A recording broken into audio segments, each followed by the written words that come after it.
Құрметті оқушылар, ұлттық бірыңғай тестілеуде Қазақстан тарихы пәнінен ең маңызды тақырыптардың бірі ол Моңғол империясы. Өйткені Еуразия даласындағы өмір сүрген бұл алып империя біздің тарихымызбенен тығыз байланысты. Моңғол империясына қатысты деректер мен зерттеулер келетін болсақ, ол Лусан Данцаның Моңғолдың құпия шежіресі және Өтеміс қажының Шыңғыснама деген дерегі. Бұл Өтеміс қажының Шыңғыснама дерегінде жошы ұрпақтарына қатысты көптеген құнды мәліметтер келтірілген. Енді Моңғол империясының негізін қалаушы Шыңғыс ханның өмірбаяны автобиографиясына келетін болсақ, Шыңғыс хан 1155-1227 жылдар аралығында өмір сүрген. Шын есімі азан шақырып қойған есімі Темучин. Бірақ керейттердің ханы Торы хан бүкіл моңғол жұртына жеңіс алып берсін деп оны Жеңіс хан деп атады. Ал моңғол тіліндегі баламалық атауына келетін болсақ, ол Шыңғыс хан деген мағынаны береді. Шыңғыс ханның шыққан тайпасы Қият Боржен тайпасынан тарайды. Әкесі Есукей Баһадүр өз тайпасының қолбасшысы болатын. Шыңғыс ханды балалық шағында керейттердің ханы Торы хан тәрбиеледі. Торы ханды біз батыс деректерінде Құршақұс Матус деп те атаймыз, немесе Ван хан деп те. Енді Шыңғыс хан 1206 жылдан бастап Моңғол империясының негізін қалап, мемлекетті империя деңгейіне жеткізді. Елдің астанасы Қарақорым, қазіргі оқушылар 1924 жылы құрылған Моңғолиямен шатастырып жатады. Бұл елдің астанасы Улан Батыр қаласы. Ал Моңғол империясының заңы ол яса, жасақ, салық, құқық деген мағына береді. Сол кезеңдегі ең ірі заңдардың бірі болып саналды. Принципі діни еркіндік, бұл жөнінде венециялық ғалым Марко Поло жазып кеткен болатын. Енді елдің қоғамдық құрылысына келейік. Бізде бұл жерде тақырыптың барлығы максимал түрде оқушыларға ыңғайлы болсын деп қысқартылған. Ханды таққа отырғызу рәсімі хан талапай деп аталады. Ал сол хан талапай рәсіміне қатысқандарға берілетін сый-сияпатты тәбәрік деп атаймыз. Ханның жеке әскері кешіктен. Ал елде әскер саны 95 түменнен болатындығын ескеретін болсақ, 1 миллионға жуық әскер болды. Себебі бір түменде 10 адамнан тұрды. Міне мына жерде бұл жөнінде мәліметтерді нақты қарауға болады. Ел 3 әскери қанатқа бөлінді. Оң қанаты Барунган, сол қанаты Жоңғар және ортасы Кул. Көшпелілердің соңғы империясы болып саналатын ұбытуда балалар дәл осы сұрақ бар. Сол себепті де осыған біз акцент қоямыз. Көшпелілердің ең соңғы империясы бұл Жоңғар империясы. Мемлекет жаттауы да оңай негізі 1635-тен 1758 жылға дейін өмір сүрді, яғни нақты 123 жыл, 1-2-3 деп жаттап алсақ болады. Шыңғыс хан ұрпағына берілген жерлерді Інжу деп атайды, ал адал қызмет атқарғандарға берілген жерлер Сойырғал деп аталды. Негізі Шыңғыс хан өзінің баласына, немерелеріне, ұрпағына берілген жерлердің өзінің негізгі атаулары бар. Енді Шыңғыс хан жорықтарына келейік. Алғашқы құрбан болған мемлекеті ол жалайырлар. Қазіргі таңда ұлы жүздің құрамына кіретін жалайыр мемлекет ретінде ең бірінші Шыңғыс хан жаулап алды.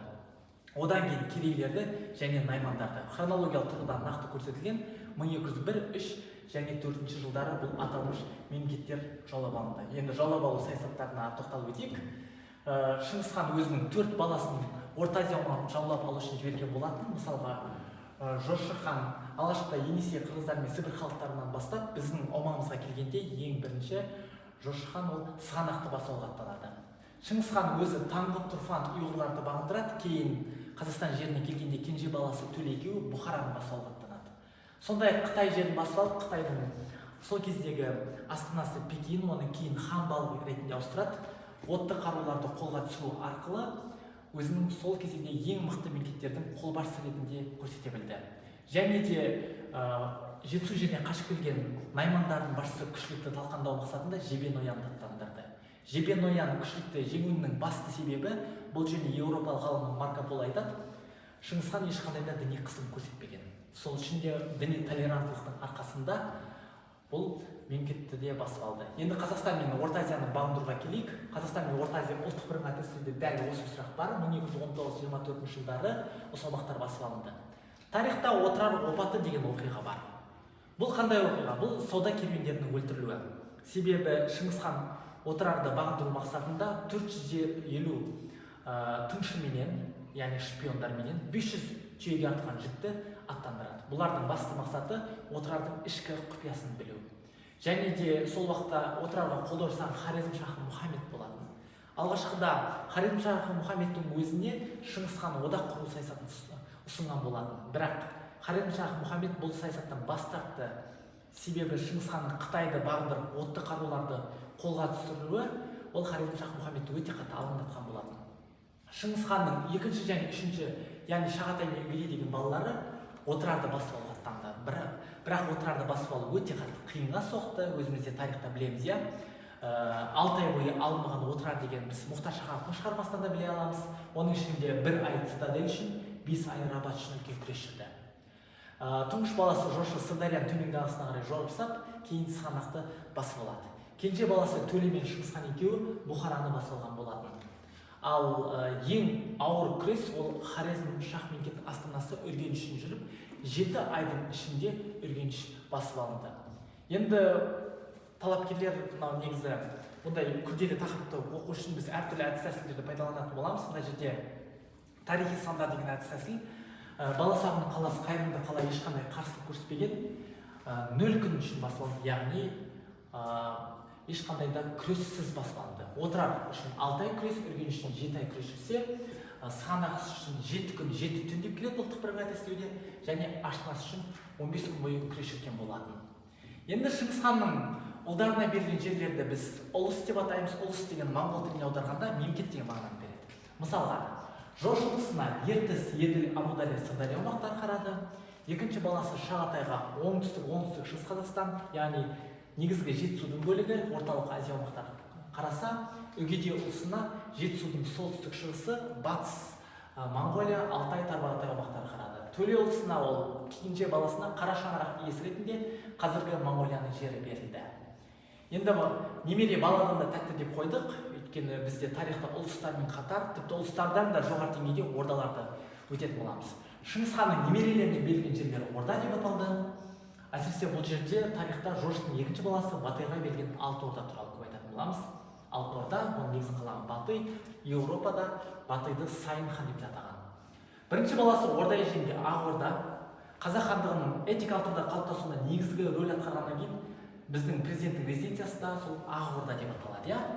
Ал Шайбандарға Көк Орда берілді. Балалар Көк Орда ол өзбектердің арғы тегі және ұлттық бірыңғай тестілеуде 80% талапкерлердің қателесуі осы мемлекетпен тікелей байланысты. Өйткені Шайбандардың алғашқы территориясы қазіргі оңтүстік аумақ емес, еліміздің солтүстік батыс өңірі болып саналады. Енді кез келген мемлекеттің тарихи тұрғыда плюсы және минусы бар, иә. Моңғол шапқыншылығының біз үшін плюстарына келейік. Біріншіден, қазақтың этникалық аумағын кеңейтті. Моңғол шапқыншылығының нәтижесінде болашақ қазақ ұлтының құрамына наймандар, керей, қоңырат, жалайыр сияқты ру-тайпалық бірлестіктер қосылды. Қытайдың жорықтары, қазақ жеріне бағытталған жорықтар ұзақ уақытқа тоқтады, өйткені моңғолдардың өздері Қытай жерінде 97 жыл бойы өмір сүрген Юань империясының негізін қалап кетті. Одан кейін қоғамдық өмір бір жүйеге біріктірілді. Ұлыстық жүйе деп аталды, бірақ ең ұзақ қазақ хандығын басқарған Хақназардан бастап ол жалпы жүздік жүйеге ауыса бастайды. Енді кем тұстарына келейік. Қалалық мәдениет қирады. Біздің жерімізде 200-дей қаладан 20-ға жуық қана қала қалды. Олардың ішінде ең әйгілі болған кезіндегі Отырар, Баласағұн, Сауран сияқты қалаларды атап өтсек болады. Қазақ халқының қалыптасуы кемінде 152 жылға кешеуілдеді. Өйткені қазақ хандығының құрылуы тек қана соның 1465 жылға дейін шегеріліп отырды. Шаруашылық жағдай құлдырады және Еуразияға әйгілі болған Отырардың кітапханасында өртенген болатын. Сонымен қорыта айтқанда, оқушылар, бұл Моңғол империясы өте күрделі тақырып. Бұл тақырып жөнінде біз 6 және 10 сыныптың бағдарламасынан көре аламыз. Мына бір презентацияда соны барлығы тандем ретінде көрсетілген. Өйткені оқушылар үшін 30-40 бетті оқығанға қарағанда бір презентация бойынша түсінген оңайырақ болады.